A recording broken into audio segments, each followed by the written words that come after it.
নমস্কাৰ বন্ধু বান্ধৱীসকল, মই পলাশ আৰু তোমালোক সকলোকে মোৰ ইউটিউব চেনেললৈ আন্তৰিক স্বাগতম জনাইছোঁ। বন্ধু বান্ধৱীসকল, আজিৰ এই ভিডিঅ'টোত আমি আলোচনা কৰিম তোমালোকৰ ক্লাছ 9 অসমীয়া কিতাপৰ গীত আৰু ছবিৰ কমপ্লিট কুৱেশ্যন আনচাৰ সম্পৰ্কে। গতিকে তোমালোকে ভিডিঅ'টো শেষলৈকে মনোযোগ সহকাৰে চাবা, যাতে তোমালোকে এই ভিডিঅ'টোৰ পৰা অলপ হ'লেও উপকৃত হোৱা। অ'কে, চ' বিশেষকৈ এই ভিডিঅ'টোত মই তোমালোকক যিমানখিনি কুৱেশ্যন দেখাম, গোটেইখিনি কুৱেশ্যন তোমালোকৰ কাৰণে স্পেচিয়েলি ডিজাইন কৰা গৈছে আৰু তোমালোকৰ পাঠভিত্তিক আৰু অতিৰিক্ত যিমান প্ৰশ্ন আছে গোটেইখিনি প্ৰশ্ন আজিৰ তোমালোকে এই ভিডিঅ'টোত পাবা। গতিকে মেক চিয়'ৰ যে ভিডিঅ'টো একেবাৰে শেষৰলৈকে মনোযোগ সহকাৰে চাই থাকিবা। বন্ধু বান্ধৱীসকল, 1 নম্বৰ কুৱেশ্যনটো হৈছে, কেনে গীত আৰু ছবিক কোনেও ভাল নাপায় নতুবা ভাল নুবোলে? ইয়াৰ আনচাৰ হৈছে, যিবোৰ গীত আৰু ছবি কেৱল কেইজনমান লোকেহে বুজি পায়, সকলোৰে কাৰণে বোধগম্য নহয়, সেইবোৰ গীত আৰু ছবিক কোনেও ভাল নুবোলে। 2 নম্বৰ কুৱেশ্যন, সদায় কাণেৰে শুনা সৰু কথাটিয়ে কেনেকৈ আমাৰ প্ৰাণ টানি ধৰে?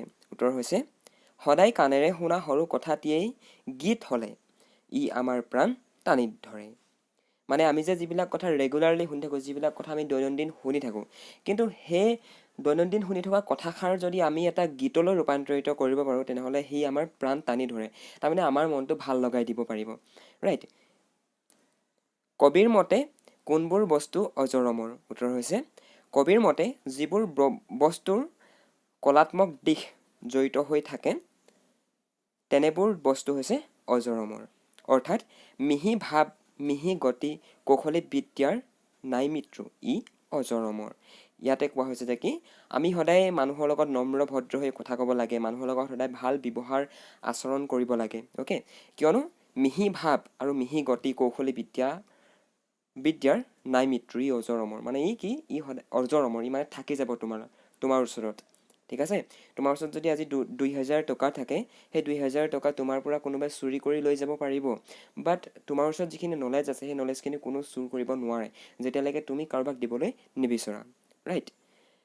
কেনেকুৱা গীত আৰু ছবিক সকলোৱে ভাল পায় বুলি কৈছে নতুবা কয়? ইয়াৰ আনচাৰ হৈছে, যিবোৰ গীত আৰু ছবিয়ে সকলো মানুহৰ মন আকৰ্ষণ কৰিব পাৰে, সেইবোৰ গীত আৰু ছবিক সকলোৱে ভাল পায়। অ'কে, যিবোৰ গীত আৰু ছবিয়ে মানুহৰ মন আকৰ্ষণ কৰিব পাৰে, সেইবোৰ গীত আৰু ছবিক সকলোৱে ভাল পায়। প্ৰত্যেক দিনাই এই পৃথিৱীখনত ডেইলি নতুন নতুন গান ওলাইছে, নতুন নতুন পেইণ্টিং কৰিছে, নতুন নতুন ছবি মানুহে অংকন কৰিছে, কিন্তু তাৰ ভিতৰত কেৱল মাত্ৰ কিছুমান গীত নতুবা কিছুমান পেইণ্টিংহে আমি ভাল পাওঁ। ৰাইট। আৰু এইটো কিয় হৈছে বাৰু? কাৰণ যিজন ক্ৰিয়েটৰে, যিজন মানুহে সেই গানটো নতুবা সেইটো পেইণ্টিংটো বনাইছে, সেই মানুহজনৰ ওপৰত ডিপেণ্ড কৰে। ঠিক আছে, আৰু যিবিলাকে নেকি সকলোৱে মন আকৰ্ষণ কৰে, সেইবিলাকক সকলোৱে ভাল পায়। 9 নম্বৰটো মন কৰা, সিহে পায় নিজে নিজে আলাসত ঠাই। আৰু ইয়াত আলাস শব্দটোৰ অৰ্থ কি? ইয়াত আলাস শব্দৰ অৰ্থ হৈছে আকাশ নতুবা শূন্য। 2 নম্বৰ কুৱেশ্যন, ভাল গীত আৰু ছবিৰ মহত্ব কেনেকুৱা? কবিতাটোৰ সহায়ত বুজাই লিখা। আনচাৰটো হৈছে, ভাল গীত আৰু ছবিৰ মহত্ব অসীম। ভাল গীত সদায় যুগজয়ী আৰু কালজয়ী। ভাল ছবি সদায় সকলোৰে কাৰণে সমানে আকৰ্ষণীয় আৰু হৃদয়গ্ৰাহী। ভাল ছবি বুজাব নোৱাৰা হ'লেও এখন ভাল ছবিয়ে সকলোৰে মনত প্ৰভাৱ পেলায়। সদায় চকুৰে দেখা গছ পাতটিও ছবিটিত ভাল হৈ পৰে। সদায় শুনি থকা সৰু কথাটিও গীত হ'লে শুনিবলৈ শুৱলা হয়।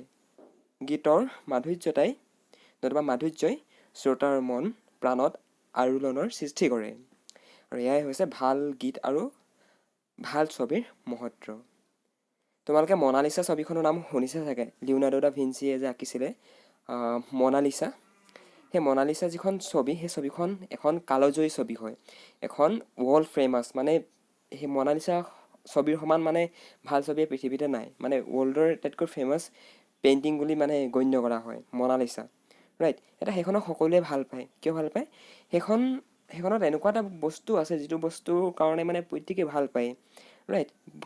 প্ৰত্যেক দিনাই বহুত পেইণ্টিং আঁকিছে, কিন্তু মনালিছাৰ সমান কোনো হ'ব পৰা নাই। ৰাইট। আৰু মনালিছা নিচিনা যিবিলাক পেইণ্টিং, সেই পেইণ্টিংবিলাক সকলোৱে ভাল পায়, সেইবিলাক কালজয়ী হয়। ৰাইট। সদায় চকুৰে দেখা গছ পাতটিও ছবিত কিয় ভাল হৈ পৰে বুলি তুমি ভাবা? নিজৰ মতামত আগবঢ়োৱা। উত্তৰ, সদায় চকুৰে দেখা গছ পাতটিও ছবিত ভাল হৈ পৰে, কাৰণ ছবিৰ মহত্ব আছে। ই এক কলা। কলাৰ নান্দনিক সৌন্দৰ্যই কৰি তোলে অনন্য। ছবিক কৰি তোলে অনন্য। সেয়েহে সদায় চকুৰে দেখি থকা গছ পাতটিও ছবিত ভাল হৈ পৰে। নেক্সট কুৱেশ্যনটো মন কৰা। কেনেকুৱা গীত আৰু ছবিক কোনে ভাল নোবোলে আৰু কোনবোৰ গীত আৰু ছবিক সকলোৱে ভাল বুলি আদৰি লৈ আলাসত ঠাই দিয়ে নিজৰ ভাষাৰে বৰ্ণনা কৰা। এই যিটো কুৱেশ্যনটো খুব এটা ইম্পৰ্টেণ্ট কুৱেশ্যন হয়, পৰীক্ষাত আহি থাকে, ঠিক আছে। আৰু ইয়াত অলৰেডি কৈ দিছে যে নিজৰ ভাষাৰে বৰ্ণনা কৰা।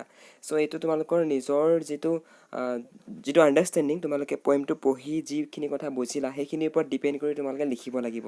অ'কে, তোমালোকৰ কাৰণে তোমালোকক বুজাই দিবৰ কাৰণে অলৰেডি আমি ইয়াত এনেকুৱা ধৰণে বনাইছোঁ যে কি যিবোৰ গীত আৰু ছবি কেৱল কম সংখ্যক লোকেহে বুজি পায়, সকলো লোকে সমানে সেই গীত আৰু ছবিৰ মহত্ব উপলব্ধি কৰিব নোৱাৰে, তেনেকুৱা গীত আৰু ছবিক কোনেও ভাল নোবোলে।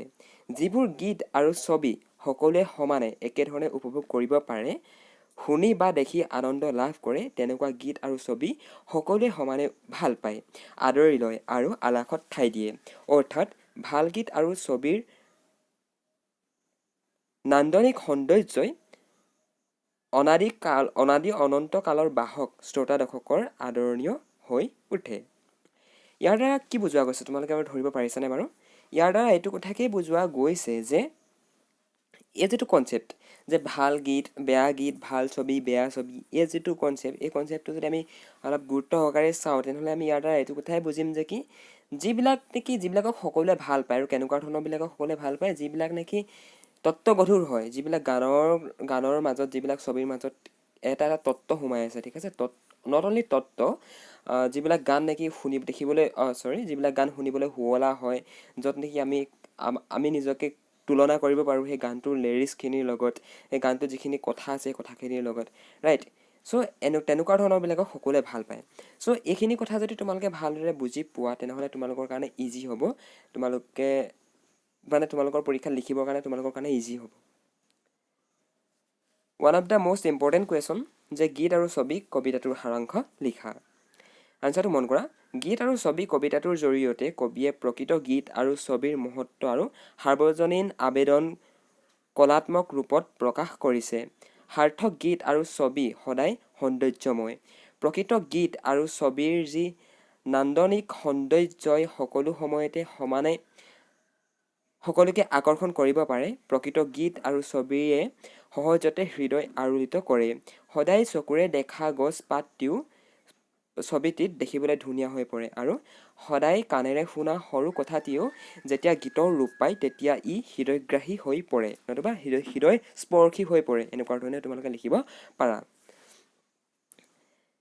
গীত আৰু ছবিৰ কলাত্মক সুষমাই যুগজয়ী আৰু কালজয়ী ৰূপত শ্ৰোতাৰ দৰ্শকৰ মনত স্থান দখল কৰে।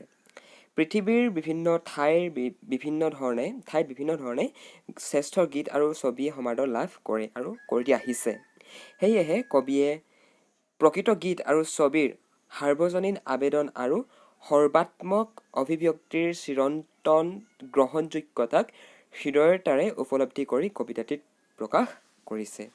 চ' ইমানডোখৰলৈকে লিখিবা, বৰ বেছি কমপ্লিকেটেডো নহয়। অলৰেডি মই তোমালোকক যিখিনি কথা বুজাই আহিছোঁ যে কি কেনেকুৱা ধৰণৰ গান আৰু কেনেকুৱা ধৰণৰ ছবিক সকলোৱে ভাল পায়, অলৰেডি মই তোমালোকক বুজাই আহিছোঁ। একেখিনি কথাই হয়, তোমালোকে লিখিবা। ইয়াত 100% চান্স আছে তোমালোকে এইখিনি কথা যদি লিখা, ইয়াত যি ধৰণে আছে এইখিনি কথা যদি লিখা, তোমালোকৰ 3 নম্বৰ আহিব চাগে কুৱেশ্যনটোত, 3 নম্বৰ তোমালোকে পাবাই। অ'কে, নেক্সট আহিলে ব্যাখ্যা কৰা। 1 নম্বৰ দিছে, সদায় চকুৰে দেখা গছ পাতটিও ছবিটিত ভাল হৈ পৰে। সদায় কাণেৰে শুনা সৰু কথাটিও গীত হ'লে প্ৰাণ টানি ধৰে। ইয়াত বৰ বেছি এক্সপ্লেনেশ্যনৰ প্ৰয়োজন নাই, কিয়নো অলৰেডি মই তোমালোকক যিখিনি কথা কৈ আহিছোঁ সেই একেখিনি কথা ইয়াত লিখিবলৈ লাগিব, ৰাইট। এতিয়া আনচাৰটো চোৱা।